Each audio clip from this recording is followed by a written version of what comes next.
आणि बातमीपत्राच्या सुरुवातीलाच बातमी आहे नेत्यांच्या वादग्रस्त वक्तव्यासंदर्भात। निवडणुका म्हटलं की खर्च हा आलाच, पण त्यासाठी निवडणूक आयोगाने काही मर्यादा आखून दिली आहे। असं असलं तरी पक्ष आणि उमेदवारांकडून किती पैसा उधळला जातो हे वेगळं सांगण्याची गरज नाही। बीडमधल्या 2 आमदारांनी केलेल्या वक्तव्यातून निवडणुकीचं वास्तवच समोर आलंय।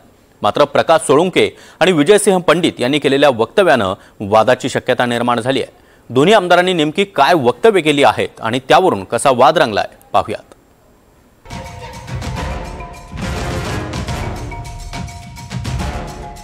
चपटी, कोंबडी, बकर, लक्ष्मी दर्शन अर्थात साम दाम दंड आणि भेद। बीड जिल्ह्यातल्या 2 आमदारांनी निवडणुकीचं जणू काही वास्तवच मांडलंय। जिल्हा परिषद, पंचायत समिती आणि महापालिका निवडणुकीचं वारं वाहायला सुरुवात झाली आहे। इच्छुक उमेदवार गुडघ्याला बाशिंग बांधून तयार आहे, तर नेत्यांकडूनही मुलाखती आणि बैठकांचं सत्र सुरू झालंय। अशाच बैठकांमध्ये बीड जिल्ह्यातल्या 2 आमदारांनी वादग्रस्त वक्तव्य केलंय।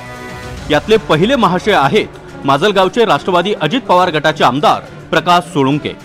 सोळुंके यांनी एका बैठकीत कार्यकर्त्यांना मार्गदर्शन करताना केलेलं वक्तव्य सध्या चांगलंच व्हायरल होत आहे। निवडणूक कशी जिंकायची याचं जणू प्रशिक्षणच सोळुंके आपल्या कार्यकर्त्यांना देत आहेत।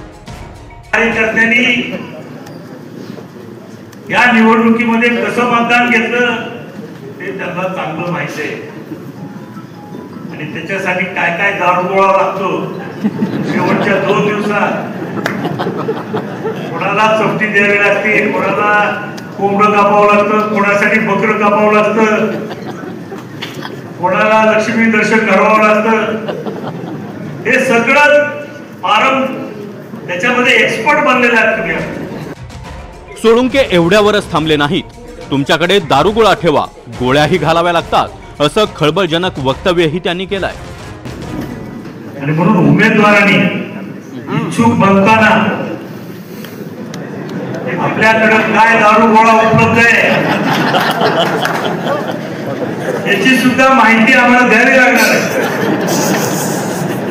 नुसतं इच्छुक असून उपयोग नाही, बाबा लढायला पुढं बंदूक गोळ्या झाडाव्या लागतात। दुसरे महाशय आहेत गेवराई विधानसभा मतदारसंघाचे आमदार विजयसिंह पंडित। विजयसिंह पंडित यांनीही निवडणुकीमध्ये साम दाम दंड आणि भेद या नीतीचा वापर करावा लागतो, फार उलगडून सांगत नाही असं एका बैठकीत बोलताना म्हटलंय। पंडित यांचा ही व्हिडिओ आता चांगलाच व्हायरल होतोय। पार्टी हे कुटुंब आहे, दादा ज्येष्ठ नेते आहेत, भैया साहेब दादा टाकरवनचा उमेदवार असेल, तालखेडचा उमेदवार असेल, योग्य पद्धतीनं जो त्या ठिकाणी निवडून येऊ शकतो तेवढी त्याची क्षमता आहे। मी म्हणलं सगळ्या गोष्टी बघाव्या लागतात। आजची निवडणूक ही काय अशी राहिलेली नाही, साम दाम दंड भेद सगळं करावं लागतं। दरम्यान प्रकाश सोळुंके यांनी काही पहिल्यांदाच निवडणुकीबाबत असं वादग्रस्त वक्तव्य केलं नाही। विधानसभा निवडणुकीत आपण 10 ते 12 कोटी रुपये खर्च केल्याचं सोळुंके यापूर्वी म्हणाले होते। किती उमेदवार निवडणुकीत उभा राहतात आता ह्याला काही मोजमाप झालं नाही। कोणी येतं आणि उभा राहतं, कोणी येतं पैशाच्या मस्तीवरती निवडणुकीत उभा राहतं, अशी परिस्थिती झाली दुर्दैवाने। मागच्या निवडणुकीत एका उमेदवाराने 45 कोटी रुपये खर्च केले असं ऐकिवात आहे। म्हणजे लोक बोलतात ते मी सांगतोय, मला काय माहित नाही किती पैसे केले। एकाने 35 कोटी केले असं ऐकिवात आहे। मी आपला 10-12 कोटी पर्यंत मर्यादित राहिलो, पण निवडून आलो। म्हणजे आता पुन्हा एकदा प्रकाश सोळुंके आपल्या वक्तव्यानं वादात सापडण्याची शक्यता आहे। नेते आणि त्यांची वादग्रस्त वक्तव्य सुरूच असतात। निवडणुकीची खर्च मर्यादा अ वर्ग नगर परिषद थेट नगराध्यक्ष 15 लाख रुपये, तर नगरसेवक 5 लाख रुपये। ब वर्ग नगर परिषद थेट नगराध्यक्ष 11.25 लाख रुपये आणि नगरसेवक 3.5 लाख रुपये। क वर्ग नगर परिषद थेट नगराध्यक्षासाठी 7.5 लाख रुपये, तर नगरसेवकासाठी 2.5 लाख रुपये। नगर पंचायत थेट नगराध्यक्ष पदासाठी 6 लाख रुपये आणि नगरसेवकासाठी 2.25 लाख रुपये। आता नेते आणि उमेदवारांना ही वाढवून दिलेली खर्च मर्यादा तरी पुरणार का हे पाहणं महत्त्वाचं असेल।